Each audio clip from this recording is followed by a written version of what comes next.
ലഹരി മാഫിയയെക്കുറിച്ച് എന്നോട് ചോദിച്ചാൽ ഞാൻ പറയും, ഏതോ അജ്ഞാത കേന്ദ്രങ്ങളിലിരുന്ന് നമ്മുടെ യുവതലമുറയെ ടാർഗറ്റ് ചെയ്തുകൊണ്ടുള്ളൊരു മൂവ്മെൻറ്റ് നടത്തുന്ന അജ്ഞാത ശക്തികൾ, ഒരുതരം ഇൻ്റർനാഷണൽ ടെററിസം.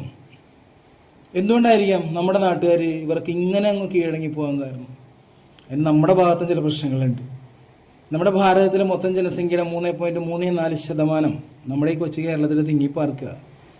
അതായത് വാസയോഗ്യമല്ലാത്ത കാടും കടലും പുഴകളും നദികളും മലകളും ഒക്കെ മാറ്റി നിർത്തിയാൽ ബാക്കിയുള്ള കുറച്ച് സ്ഥലത്ത് ഈ 3.5-3.25 കോടി ജനങ്ങൾ തിങ്ങി താമസിക്കുക. അതോടൊപ്പം തന്നെ ഈ കൃഷി, പ്രൊഡക്ടിവിറ്റി, ക്രിയേറ്റിവിറ്റി, ഇങ്ങനെയുള്ള സംഭവങ്ങളൊക്കെ നമ്മുടെ അന്യം നിന്നുപോയി. എന്നാലും എല്ലാവരുടെയും കയ്യിൽ കാശുണ്ട് അല്ലേ? എന്തിലും ഏതിലും ബിസിനസ് മാത്രം കാണുന്നൊരു മൈൻഡ് സെറ്റ്. അക്ഷരാർത്ഥത്തിൽ വേണമെങ്കിൽ നമുക്ക് അക്ഷരം തെറ്റാതെ വിളിക്കാം കൺസ്യൂമർ സ്റ്റേറ്റ്. ഇങ്ങനെ വിളിച്ചു വരുന്നത് തന്നെ.